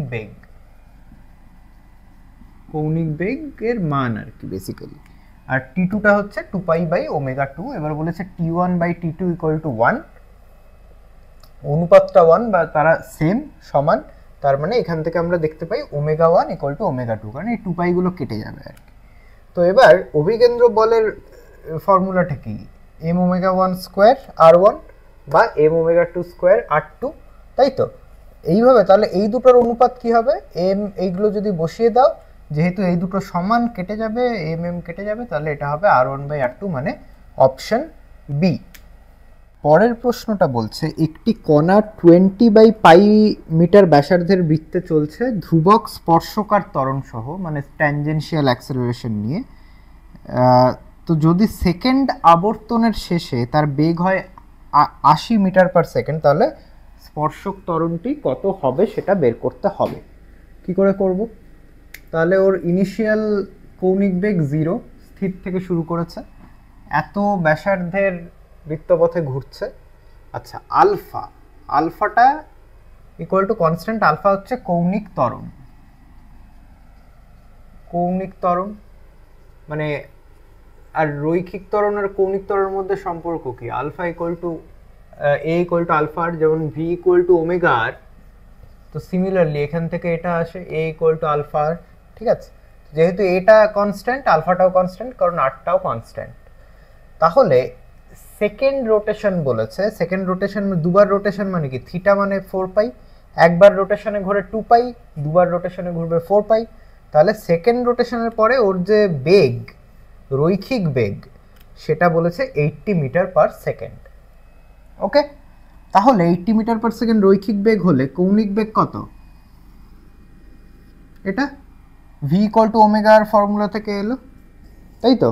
omega equal to VF by R, তাহলে 80/20/পাই, তাহলে 4 পাই রেডিয়ান পার সেকেন্ড। এবার আমরা এই ইকুয়েশনটা ইউজ করব।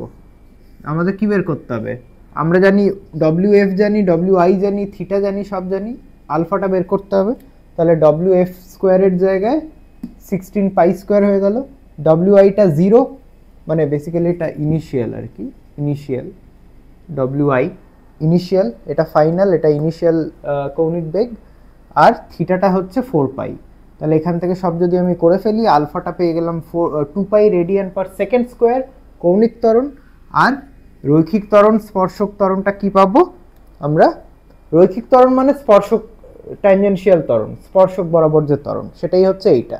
ঠিক আছে, এটা অভিকেন্দ্র ত্বরণ না, এটা কিন্তু খুব কেয়ারফুল, অভিকেন্দ্র ত্বরণ চায়নি। হ্যাঁ, অভিকেন্দ্র ত্বরণ নয় এটা, একটু আগেই বললাম অভিকেন্দ্র ত্বরণ আর স্পর্শক ত্বরণের মধ্যে ডিফারেন্সটা একটু আগেই বললাম, যে অভিকেন্দ্র ত্বরণ শুধু সমবৃত্তীয় গতিতে থাকে, অভিকেন্দ্র ত্বরণ। আর স্পর্শক আর অভিকেন্দ্র ত্বরণ দুটোই থাকে যখন গতিটা সমবৃত্তীয় নয়।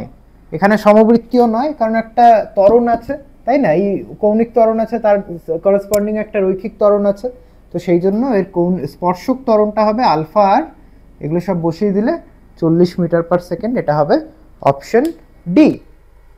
ওকে, পরের প্রশ্ন বলছে 21 নম্বর, বলছে যে 3টি অভিন্ন গোলক, প্রতিটির ভর ক্যাপিটাল এম, 2 মিটার বাহু বিশিষ্ট একটি সমবাহু ত্রিভুজের কোণে রাখা আছে। একটি কোণকে যদি আমি উৎস ধরি, তাহলে ভর কেন্দ্রের অবস্থান ভেক্টর কি হবে? তো ধরে নিলাম এই কোণটি উৎস, ঠিক আছে, ও এ বি ত্রিভুজ। তাহলে এটি যদি উৎস হয়, তো ভর কেন্দ্রের অবস্থান মানে কি? এটা হচ্ছে ভর কেন্দ্রের অবস্থানের ফর্মুলা। তো আর ভর কেন্দ্রের যদি এটা যদি এক্স কোঅর্ডিনেট হয়, তাহলে R X equal to M I X I divided by M I. তাহলে দেখো এই বস্তুটি এক্স কোঅর্ডিনেট কত? এটার এল কমা 0, এক্স কোঅর্ডিনেট এল, তাহলে এটার এক্স কোঅর্ডিনেট কত? 0 আর ওয়াই 0, তাহলে M into 0 plus M into এল প্লাস এর এক্স কোঅর্ডিনেট কত? এল বাই 2, আর ওয়াই কোঅর্ডিনেট কত? হাইটটা কি হবে? সমবাহু ত্রিভুজের রুট 3/2 ইন্টু এল। তাহলে এর এক্সটা হচ্ছে m into 0 plus M into L plus M into l by 2 divided by 3m, দিলে এইটা আসবে এল বাই 2। আবার ওয়াই কোঅর্ডিনেট কি হবে? এটার 0, এটারও 0, এটার হচ্ছে রুট 3/2 ইন্টু এল। তাহলে M into 0, m into 0, m into root 3/2 into l divided by 3m, তাহলে এইটা আসলো। তাহলে দেখো আর এক্স আর আর ওয়াই পেয়ে গেলাম। তাহলে এবার ভর কেন্দ্র বের করাটা একদম সিম্পল। তার মানে এলটা যদি এখানে এলটা 2 বলেছে, বাহুর দৈর্ঘ্য 2, তাহলে আর এক্সটা 1 হবে, আর ওয়াইটা 1/√3 হবে। তাহলে আর ভেক্টরটা পেয়ে যাব। কি করে পাবো? আর ভেক্টর সমান R X I plus R Y J, ব্যাস এটা পেয়ে গেলাম option C. Option C is the correct answer. Okay, পরের প্রশ্ন 22 নম্বর বলছে যে 6 কেজি ও 4 কেজি ভরের দুটি বস্তু রয়েছে যাদের বেগ দেওয়া আছে 5i cap minus 2j cap plus 10k cap ও 10i cap minus 2j cap plus 5k cap. তাহলে ভর কেন্দ্রের বেগ কত হবে? তার মানে m1 আর v1 দেওয়া আছে, m2 v2 দেওয়া আছে, খুব ইজি। ভর কেন্দ্রের বেগ মানে m1 v1 plus m2 v2 divided by m1 plus m2 এগুলো বসিয়ে দেবে, দিলে এইটা তোমরা পাবে, যেটা হচ্ছে অপশন সি। এটা একদম স্ট্রেট ফরওয়ার্ড, খুব ইজি।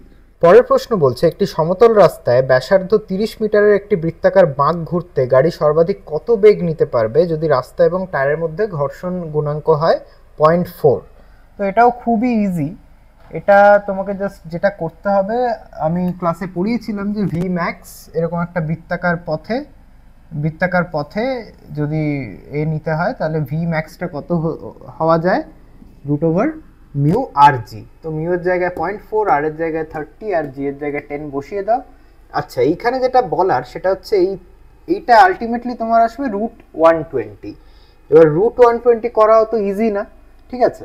তো তোমাকে যেটা ভেবে নিতে হবে যে কাছাকাছি মানে তোমার বর্গমূল নির্ণয় করা যায় এরকম নাম্বার কি আছে। তো তার জন্য একটু ওই টেবিলটা মনে রাখবে, 11 × 11 121, 12 × 12 144, এরকম করে একটু করতে করতে মনে থেকে যায়। তো 120-র একদম কাছে হচ্ছে 121, তার মানে 121-এর এটাকে যদি 121 আমি অ্যাপ্রক্সিমেটলি ধরে নিই, তাহলে সেটার রুট হবে 11 মিটার পার সেকেন্ড, যেটা হচ্ছে অপশন বি। মানে not exactly 11 metre per second ultimate আনসারটা হবে, বাট খুব কাছাকাছি 11 মিটার পার সেকেন্ডের কাছাকাছি আসবে। তো এরকম যদি অপশনগুলো এরকম টাইপের থাকে তাহলে এইভাবে এই ট্রিকটা ইউজ করে, এরকম টাইপের ট্রিক ইউজ করে তোমরা খুব তাড়াতাড়ি এই ক্যালকুলেশনগুলো করে ফেলতে পারো। এটার জন্য তোমাদের ক্যালকুলেটর কিন্তু লাগবে না, আর ক্যালকুলেটর এমনিতে দেবেও না। তো সেই জন্যই এটা একটা ট্রিক মতো ভাবতে পারো যে যেহেতু √120 একদম আশেপাশের একটা সংখ্যারই একটা এক্স্যাক্ট বর্গমূল আছে, মানে 121, সেটা করে দিলেই তুমি 11 পেয়ে যাবে।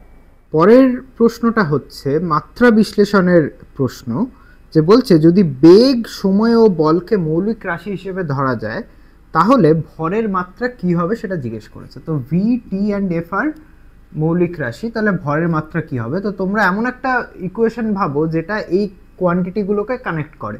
ধরে নিলাম আমাদের নিউটনস ইকুয়েশন। তাহলে সেক্ষেত্রে আমরা কি পাচ্ছি? আমরা পাচ্ছি বল ইকুয়াল টু, বলের মাত্রা হচ্ছে mL/(T⁻²). এবার mL/(T⁻²)টাকে এইভাবে যদি ভেঙে দিই তাহলে এইটা তোমাকে কি দিচ্ছে? বেগ।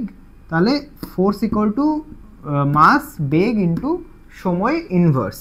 তার মানে মাসটা কি হবে? F into V inverse into T. তার মানে এটা অপশন সি। পরের প্রশ্ন বলছে যে একটি কণা উৎস থেকে, মূলবিন্দু থেকে সরলরেখায় XY তলে গতি করছে, পরবর্তী সময়ে তার স্থানাঙ্ক √3,3। তার মানে তার এক্স উপাংশ √3, ওয়াই কোঅর্ডিনেট হচ্ছে 3। তাহলে কণার পথ এক্স অক্ষের সাথে যে কোণ তৈরি করবে, তার মানে এই যে এইখানে কণাটি রয়েছে, তাহলে এইটা এক্স অক্ষের সাথে কত কোণ এই সরণ ভেক্টরটা করবে? ধরে নিলাম থিটা কোণ করবে। তো তার মানে এখান থেকে আমরা ট্যান থিটা বের করতে পারবো। ট্যান থিটা মানে লম্ব বাই ভূমি, 3/√3, তার মানে √3। তারপর এখান থেকে থিটাটা পেয়ে যাবো আমরা 60 ডিগ্রি। খুবই ইজি। পরের কোয়েশ্চেনটা ভালো করে দেখো। পরের কোয়েশ্চেনটা বলছে 3i + 4j ভেক্টরের i + j এর বরাবর উপাংশ কত হবে সেটা নির্ণয় করো।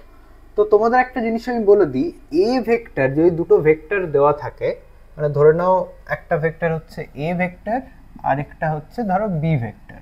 তো তোমাকে যদি জিজ্ঞেস করে এ ভেক্টরের উপাংশ বি এর দিকে কত, হ্যাঁ, মানে এই দিকে এই এ ভেক্টরের কতটা পার্ট এই বি এর দিকে আছে, তো সেটা কি করে বের করবে?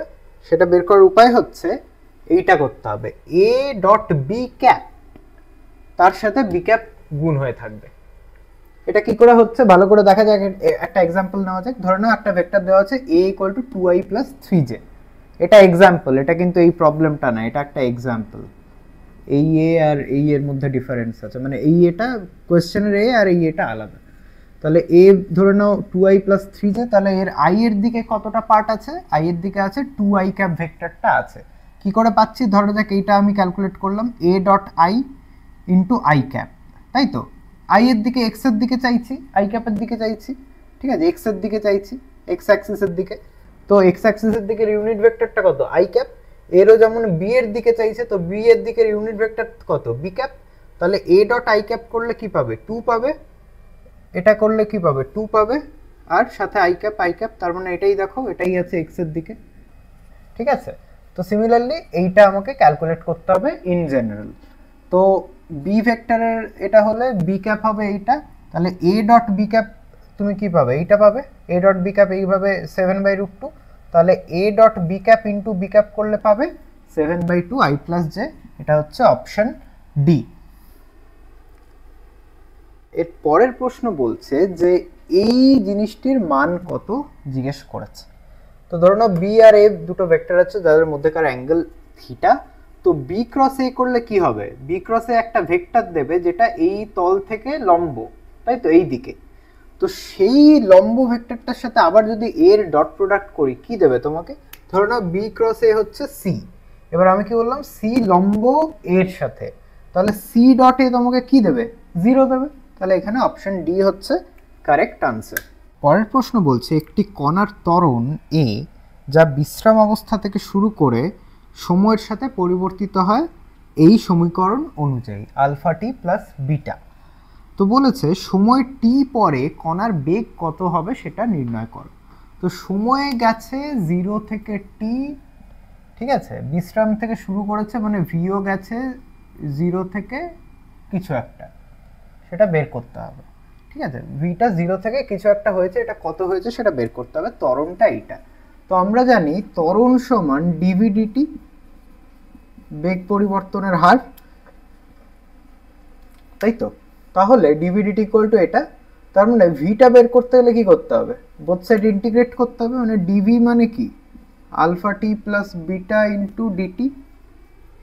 তাহলে ভিটা বের করতে গেলে এই সাইডে ইন্টিগ্রেশন করে ভি আসছে, তাই তো। মানে আমি যদি আরেকটু বেটার ভাবে দেখাই তো এটা হবে, এটা আমি ক্লাসে ডিটেলসে করিয়েছি। তো বোথ সাইড ইন্টিগ্রেট করে দিলাম, ভি 0 থেকে শুরু হয়ে ধরে নাও ভি হয়েছে, আর এটা 0 থেকে টাইমটা টি গেছে, আলফা টি প্লাস বিটা ডিটি। ওকে, তাহলে এটা ইন্টিগ্রেট করলে কি হবে, ভি হয়ে যাবে, আর এটা এখানে আমি করেছি দেখো।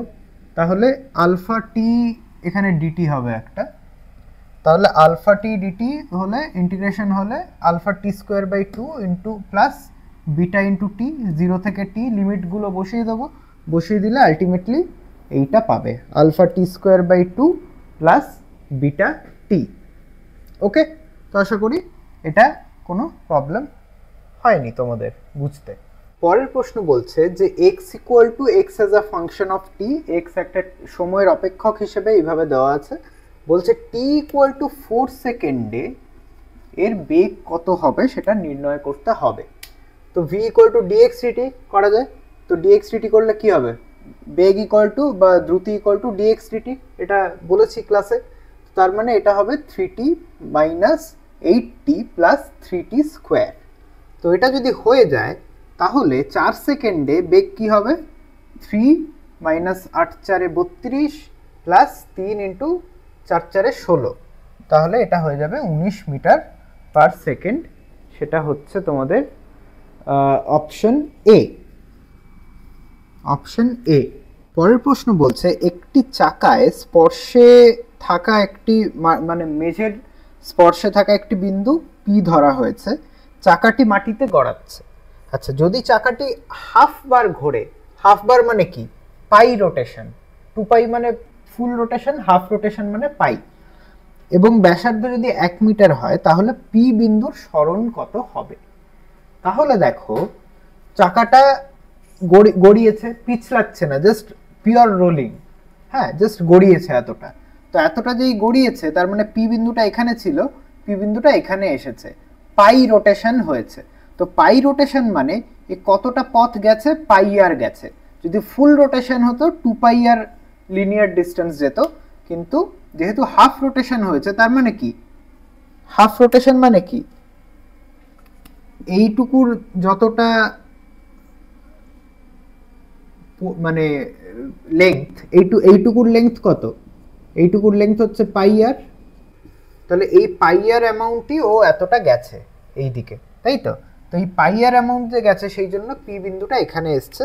বলছে পি বিন্দুর সরণ কত, তার মানে এখান থেকে এখানে কতটা, এই দূরত্বটা কত সেটা জিজ্ঞেস করেছে, সরণের মানটা জিজ্ঞেস করেছে। তার মানে এইটা পাই আর, এইটা কত 2 আর, এটা একটা সমকোণী ত্রিভুজ, তাই তো?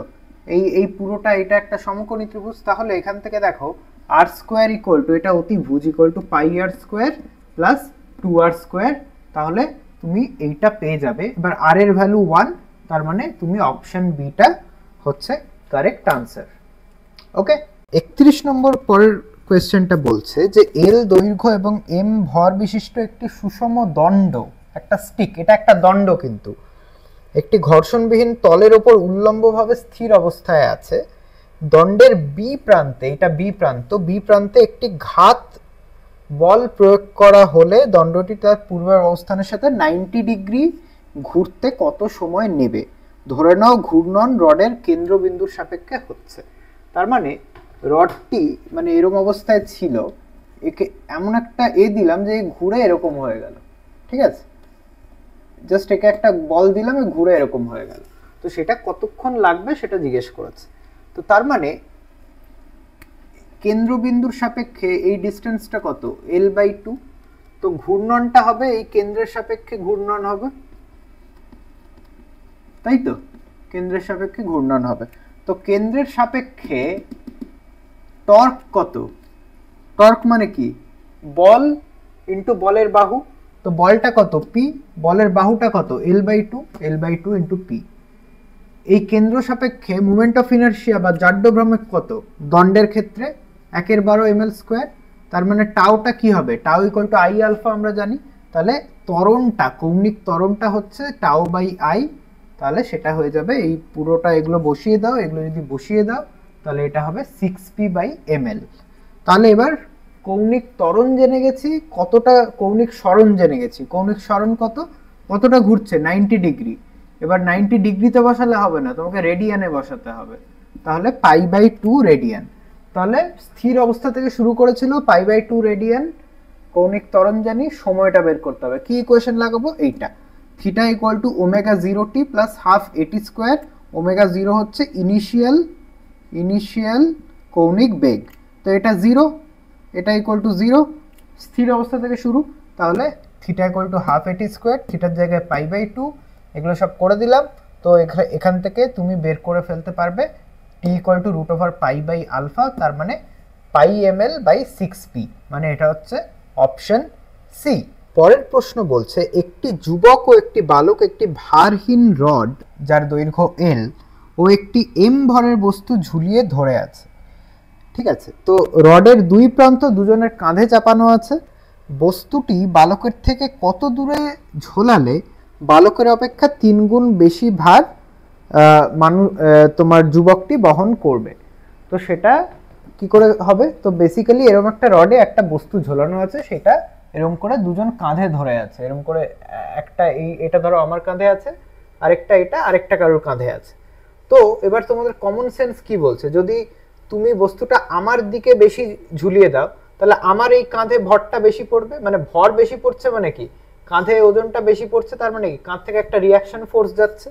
তো তাহলে এই পুরো সিস্টেমটাকে যদি আমাকে ইকুইলিব্রিয়ামে রাখতে হয়, সাম্যাবস্থায় রাখতে হয়, সাম্যাবস্থার সূত্র কি? যে নেট বল 0 আর নেট টর্ক 0, তাই তো? তাহলে এখানে দেখো সবগুলো বল কিন্তু একই পয়েন্টে পড়ছে না, তার মানে নেট টর্কটাও 0 করতে হবে। তো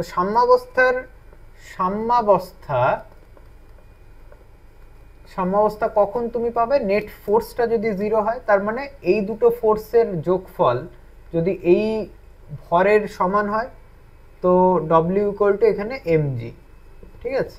তাহলে F boy plus F man equal to W যদি হয়, তাহলে নেট ফোর্স 0। আচ্ছা, নেট টর্কও 0 হতে হবে। কি করে হবে? তো এই বলটা এই জিনিসটাকে মানে যদি তুমি এমনি রেখে দাও, তাহলে এর সাপেক্ষে একটা রোটেশন হতে পারে এই দুটো বলের জন্য, তাই না? তাহলে এই বলটি এই পুরো সিস্টেমটাকে চাইবে এদিকে রোটেট করতে, সেটা ঘড়ির কাঁটার দিকে। ঘড়ির কাঁটার দিকে মানে এটা নেগেটিভ সাইন হবে। তো ধরে নাও এই বস্তুটি বালকের থেকে এক্স ডিস্টেন্স দূরে রাখা, তাহলে এই পয়েন্টের সাপেক্ষে এটির মানে তোমার ভ্রামকটা হবে, মানে টর্কটা কি করে বের করবে? এইভাবে যে মাইনাস এফ বয় ইন্টু এক্স। এফ বয় ইন্টু এক্স, এটা মাইনাস কেন? কারণ ঘড়ির কাঁটার দিকে টর্কটা হতে চাইছে, আর এফ ম্যানের জন্য ঘড়ির কাঁটার উল্টো দিকে, তার মানে এটা positive, F man into L minus x, এই ডিস্টেন্সটা। তো এখান থেকে এবার কোয়েশ্চেন অনুযায়ী এফ ম্যানটা হতে হবে এফ বয়ের 3 গুণ, মানে বালকের যে এটা মানে রিঅ্যাকশন ফোর্সটা হবে, যে ভারটাও বহন করবে, সেটা কত হতে হবে? যুবকের যেটা হতে হবে বালকের 3 গুণ হতে হবে। যুবক যেহেতু বেশি শক্তিশালী, ওকে বেশি ভরটা দিতে হবে। তো সেইটা যদি এখানে আমরা বসিয়ে দিই, তাহলে এখান থেকে দেখো এফ বয়টা কমন চলে গেল, তাহলে এফ বয়টা 0 হতে পারে না, তার মানে ভেতরের পার্টটা 0 হবে, তার মানে এই পার্টটা 0। এখান থেকে এক্সট্রা তুমি বের করে ফেলতে পারলে 3L/4। তো 3L/4 এটা হচ্ছে অপশন এ, অপশন এ। তাহলে অবভিয়াসলি 3L/4 মানে কি? অনেকটা দূরে রাখতে হবে, মানে মানুষটার মানে তোমার যে যুবকটা আছে যুবকের কাছাকাছি রাখতে হবে। তো এটা হবে 3L/4 আর এটা হবে L/4। ঠিক আছে, কমন সেন্স কি বলছে? যার কাছে যত রাখা হবে তার উপর ভারটা বেশি পড়বে।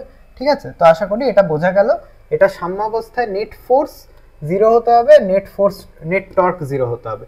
এটা নেট ফোর্স 0 মানে কি? এফ বয় প্লাস এফ ম্যান মাইনাস মানে ডাব্লিউ, বা ওটাকে এমজি লিখতে পারো, ইকুয়াল টু 0 হতে হবে। এটা হতে হবে আর এটা হতে হবে, আর এই কন্ডিশনটা কোয়েশ্চেনে বলে দিয়েছে, সেটা এখানে আমরা ইউজ করেছি, দিয়ে এই পুরোটা পেয়েছি। পরের প্রশ্নটা বলছে যে একটি পাতলা চাকতি যার ভর 9m এবং ব্যাসার্ধ r, যেখান থেকে একটি ছোট চাকতি কেটে নেওয়া হয়েছে, চাকতির ও বিন্দুর মধ্যে দিয়ে এবং চাকতির সমতলের লম্ব অক্ষ সাপেক্ষে জড়তার ভ্রামক কত হবে? যদি এটা কেটে নেওয়া হয়ে থাকে এই পার্টটা, তাহলে যে মানে লেফট ওভার যে পার্টটা আছে সেটার জড়তার ভ্রামক কি হবে? এরকম একটা অ্যাক্সিসের সাপেক্ষে এরকম ভাবে গেছে। তো প্রথমে ধরে নেওয়া যাক এইটা আমি কাটিনি প্রথমে। তাহলে এটা যদি না কাটি, আমি যেটাকে বলছি ফুল মানে কোনো কাটাকাটির কোনো সিন নেই, প্রথমে যেটা ছিল সেটাকে আমি ফুল বলছি, সেটার জড়তা ভ্রামক এই অক্ষ সাপেক্ষে হচ্ছে 9m × r²/2। মানে বেসিক্যালি ডিস্কের জন্য কি হয়? m r²/2 হয়। তো আমার এখানে ভরটা কত বলেছে? 9m হচ্ছে ভর, তাহলে ভর ইন্টু r²/2, ভর ইন্টু r²/2। ঠিক আছে, এটা হচ্ছে পুরো চাকতিটার জড়তা ভ্রামক। এবার এই চাকতিটির একক এরিয়ার ভর সেটা কত? একক ক্ষেত্রফলের ভর, ভর বাই ক্ষেত্রফল। ভর মানে 9m, ক্ষেত্রফল হচ্ছে πr²। এটা হচ্ছে আমার একক এরিয়ার ক্ষেত্রফল। তাহলে আমি এবার এই পার্টটার নাম দিচ্ছি 1, এই পার্টটার নাম দিচ্ছি 2। তার মানে 1 হচ্ছে এই নীল পার্টটা যেটাকে কেটে নিয়েছি আমি, আর 2 হচ্ছে এই বাকি পার্টটা যার থেকে এটা কাটা হয়েছে। ঠিক আছে, তাহলে 1 এর ভর, এইটুকু পার্টের ভর হচ্ছে একক এরিয়ার ভর ইন্টু এর এরিয়া। এটার এরিয়া কত? পাই ইন্টু রেডিয়াস কত? r/3। তাহলে এর ভর হবে, এই ক্যালকুলেশনটা করলে হবে m। ঠিক আছে, তো এটার ভর যদি m হয়, তাহলে এর কেন্দ্রগামী যে অক্ষ ও প্রাইম, সেই ও প্রাইমের সাপেক্ষে এর জড়তা ভ্রামক কত হবে? m ইন্টু r/3 এর স্কোয়ার/2। তাই তো, এই ফর্মুলাটা ইউজ করব। তাহলে mr²/18। তাহলে দেখো এই পার্টটার কেন্দ্রগামী, ভর কেন্দ্রগামী অক্ষ সাপেক্ষে আমি কি পেয়ে গেছি? জড়তা ভ্রামক। তাহলে এটা যদি পেয়ে যাই, তাহলে এবার আমরা সমান্তরাল অক্ষ থিওরেমটা লাগাবো। সমান্তরাল অক্ষ উপপাদ্য, ঠিক আছে, সেটা লাগাবো। তাহলে কি পাবো? এইটার সাপেক্ষে, এই ও এর সাপেক্ষে এইটার জড়তা ভ্রামক আমি পাবো। ঠিক আছে, তাহলে I1O, এটা I1O প্রাইম মানে 1 এর জড়তা ভ্রামক ও প্রাইমের সাপেক্ষে, I1O মানে 1 এর জড়তা ভ্রামক ও এর সাপেক্ষে, সেটা হচ্ছে 1 এর জড়তা ভ্রামক ও প্রাইমের সাপেক্ষে। এটা যেহেতু ভর কেন্দ্রগামী, এই পার্টটার ভর কেন্দ্রগামী প্লাস এই পার্টটার ভর ইন্টু এই ডিস্টেন্সটা, সেটাই তো সমান্তরাল অক্ষ উপপাদ্য বলে দিচ্ছে, তাই না? তো এখান থেকে আমি এইটা পেয়ে যাব, এর জড়তা ভ্রামক এই অক্ষের সাপেক্ষে। ঠিক আছে, তাহলে এবার ভালো করে দেখো, আমার যদি ধরো একটা অক্ষ আছে আর দুটো বস্তু আছে, তাহলে এই বস্তুটা এ, এই বস্তুটা বি, তাহলে এই অক্ষ সাপেক্ষে আমি যদি এর জড়তার ভ্রামক জানি এ, আই এ, আর এর জড়তার ভ্রামক যদি জানি আই বি, তাহলে এই পুরোটার জড়তা ভ্রামক কি হবে এই অক্ষ সাপেক্ষে? পুরোটার হবে কি I a plus I b, তাই তো পুরো সিস্টেমটার। সিমিলারলি এখানে দেখে নাও, এই অক্ষ সাপেক্ষে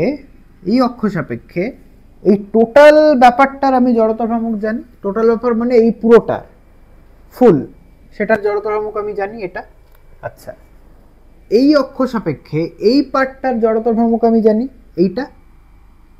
তাহলে আবার যদি আমি এর সাপেক্ষে এই পার্টটা বাদ দিয়ে বাকি টু পার্টটার জড়তা ভ্রামক যদি জানি, সেটা যদি জানি, তাহলে আমি লিখতে পারি, এইটা লিখতে পারি। এটা কি লিখছি বেসিক্যালি আমি কিছুই না, আমি লিখছি যে এইটার তো দুটো পার্ট পুরো সিস্টেমটার, এই 1 নম্বর পার্ট আর এই বাকি পার্টটা, বাকি এই কালো পার্টটা, ঠিক আছে, বাকি এই পার্টটা, এইটা বাদ দিলে, তাহলে এই 1 নম্বর আর 2 নম্বরের যদি জড়তার ভ্রামক ওর সাপেক্ষে জানি, তাহলে সেই দুটো অ্যাড করলে পুরোটার জড়তার ভ্রামকটা পেয়ে যাব পুরো সিস্টেমটার। তাহলে আমি এখানে জানি পুরোটারটা জানি, এইটাও জানি, এইটা আমাকে কোয়েশ্চেনে বের করতে দিয়েছে। তাহলে কি করে বের করব? I20 সমান I ফুল মাইনাস I10, এটা এইদিকে নিয়ে চলে আসবো, দিলে I ফুলটাও জানি, এটাও জানি, ব্যাস এটা যদি মাইনাস করে দিই তুমি পেয়ে যাবে অপশন ডি। তাহলে এটা খুব কনসেপচুয়াল প্রশ্ন, কিন্তু খুব ভালো একটা প্রবলেম। এরকম টাইপের প্রবলেম ভর কেন্দ্রের ক্ষেত্রেও হয়, সেটাও তোমরা এই সিমিলার কনসেপ্ট লাগিয়ে তোমরা করতে পারবে। ওকে, ঠিক আছে। ভর কেন্দ্র কি হয়, দুটো আলাদা যদি কেটে নেওয়া হয়, তাহলে দুটোর ভর কেন্দ্র সমষ্টি পুরোটার ভর কেন্দ্রের সাথে সমান হবে, ঠিক আছে। তো এখানেও ব্যাপারটা সেম, যে দুটোর আলাদা আলাদা যে জড়তা ভ্রামক তার সেটা যদি অ্যাড করো, তাহলে ওই অ্যাক্সিস সাপেক্ষে পুরোটার জড়তা ভ্রামক তুমি পেয়ে যাবে। সেখান থেকে তুমি পেয়ে গেলে যে এই পার্টটা, মানে আমি যেটা আলটিমেটলি বের করলাম সেটা হচ্ছে এই পার্টটার জড়তা ভ্রামক। এই যে পার্টটা এরকম গোল ঘুরেছে, এরকম ঘুরলো দিয়ে এইভাবে আছে, মানে যে পার্টটার জড়তা ভ্রামক আমি বের করলাম সেটা এরকম দেখতে, আর মানে এটাকে আমি পার্ট 2 বলছি, আর এখান থেকে যেটা কেটে নিয়েছি সেটা হচ্ছে পার্ট 1, আর এই 1 আর 2 অ্যাড করলে পুরোটা পাবো, যেটাকে আমি বলছি ফুল, ঠিক আছে। তো এইভাবে তুমি এই জড়তা ভ্রামকটা পেতে পারবে। পরের প্রশ্ন বলছে, একটি ঘন গোলকের ব্যাস বরাবর জড়তার ভ্রামক আই, এরপর এটিকে গলিয়ে 8টি সমান ছোট গোলক তৈরি করা হলো, প্রতিটি গোলকের ব্যাস বরাবর জড়তার ভ্রামক কত হবে? তো তোমরা জানো গোলকের, কঠিন গোলকের ব্যাস বরাবর জড়তার ভ্রামক হয় কত? 2/5 mr²। এবার এই গোলকটার আয়তন হচ্ছে কি 4/3 πr³। এবার এটাকে গলিয়ে অনেকগুলো ছোট ছোট গোলক তৈরি করা হলো, 8খানা, যাই হোক। তো এবার ধরি ছোট গোলকের ব্যাসার্ধ স্মল আর, তাহলে যেটা এটাকে গলিয়ে এই গোলকগুলো যে করা হলো তাতে একটা জিনিস সেম থাকবে, সেটা হচ্ছে আয়তন। বড় গোলকের আয়তন সমান ছোট গোলকের আয়তনগুলোকে যদি অ্যাড করা হয় তাহলে এই দুটো সমান থাকবে, কারণ এটা থেকেই তো এগুলো তৈরি হয়েছে, তাই না? আয়তনটা সেম থাকবে। তো সেখান থেকে আমি পেয়ে গেলাম small R equal to r/2। তাহলে এবার এই ছোট গোলকগুলোর যে জড়তার ভ্রামক সেটা হবে 2/5, প্রত্যেকটার মাস কত? m/8, কারণ টোটাল অ্যাকচুয়াল ভর ছিল m, সেখান থেকে 8 ভাগ হয়েছে, প্রত্যেকটার মাস m/8 ইন্টু r²। এবার স্মল আর স্কোয়ার মানে কি ক্যাপিটাল R/2 এর স্কোয়ার। তো সেটা যদি ভালো করে দেখো এটা হয়ে যাবে 2 এ, এইটা কি 2/5 mr²টা হচ্ছে i, তাহলে i/8×4 = 32, মানে এটা অপশন ডি। পরের প্রশ্নটা বলছে, একটি পাতলা দণ্ড যার দৈর্ঘ্য l, যার টোটাল দৈর্ঘ্য l ও ভর m, এটির জড়তার ভ্রামক নির্ণয় করো যখন অক্ষটি দণ্ডের কেন্দ্র ও প্রান্তের মাঝামাঝি বিন্দু দিয়ে এবং দণ্ডের উপর লম্বভাবে অতিক্রম করে। তার মানে এইরকম একটা অক্ষ চলে গেছে যেটা কেন্দ্র ও প্রান্তের মাঝামাঝি আছে, ঠিক আছে। তাহলে আমরা জানি কেন্দ্রের সাপেক্ষে কেন্দ্রগামী লম্ব অক্ষ বরাবর দণ্ডের ক্ষেত্রে মোমেন্ট অফ ইনার্শিয়া হয় কত? 1/12 ml স্কোয়ার, তাই তো?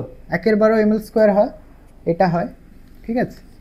এবার তার মানে এটা যদি হয় তাহলে সেক্ষেত্রে আই এটা হবে, এখানে আমরা সমান্তরাল অক্ষ উপপাদ্য লাগাবো, ঠিক আছে। I a equal to I o plus এইটা, আই ওটা কত? 1/12 ml স্কোয়ার প্লাস এইটা হয়ে যাবে, দিলে এটা ক্যালকুলেশন করবে, দেখবে পেয়ে যাবে অপশন সি। তো আশা করি আজকের এই তোমাদের মক টেস্টের যতগুলো কোয়েশ্চেন আমরা আলোচনা করলাম সেটা তোমরা সব সলিউশনগুলো বুঝতে পেরেছো। তো এরপরেও যদি তোমাদের কোনো ডাউট থেকে থাকে তো সেক্ষেত্রে আমার ডাউট ক্লিয়ারিং ক্লাসে যারা অনলাইন স্টুডেন্ট রয়েছে তারা আমাকে ডাউট ক্লিয়ারিং ক্লাসে জিজ্ঞেস করে নিও। ওকে, চলো, অল দ্য বেস্ট ফর তোমাদের পরীক্ষার জন্য। তো ভালো করে মন দিয়ে পরীক্ষা দাও। আর আমি একটাই কথা বলবো যে পরীক্ষার সময় যদি কোনো একটা পার্টিকুলার প্রবলেম তুমি করতে না পারো বা দেখো যে অ্যান্সার মিলছে না বা কিছু, সেটা নিয়ে কিন্তু বসে থেকো না। কারণ অনেক সময় এটাও হতে পারে যে পরীক্ষার কোয়েশ্চেনে ভুলও থাকতে পারে, অনেক কিছু হতে পারে, বা হয়তো তোমার কিছু একটা মনে পড়ছে না। টাইম ওয়েস্ট করো না, যেগুলো পারবে সেগুলো আগে করে নেবে। প্রথমে দেখে নেবে কোনগুলো অ্যাট এ গ্লান্স পারবে, দেখেই পারবে, সেগুলো আগে করে নেবে। সেগুলো হয়ে যাওয়ার পর দেন যেগুলো হয়নি সেগুলো মার্ক করে রাখবে। একদম শেষে সবটা হয়ে গেল, সবটা করে নিলে, যে কটা পারলে করে নিলে, তারপরে যেগুলো হয়নি সেগুলো গিয়ে তারপরে ট্রাই করতে শুরু করবে। কোনো একটা কোয়েশ্চেনে বসে থাকবে না টাইম চলে গেলে, আর পরে দেখবে যেগুলো হয়তো পারতে সেগুলো তুমি at the end of the day করতে পারোনি, সেটা করবে না। যেগুলো আগে পেরেছো সেগুলো, যেগুলো আগে পারবে সেগুলো আগে করে নেবে, তারপরে যেগুলো পারোনি সেগুলো দাগ দিয়ে রাখবে, সেগুলো তারপরে ট্রাই করবে। ওকে, ঠিক আছে, চলো, টাটা।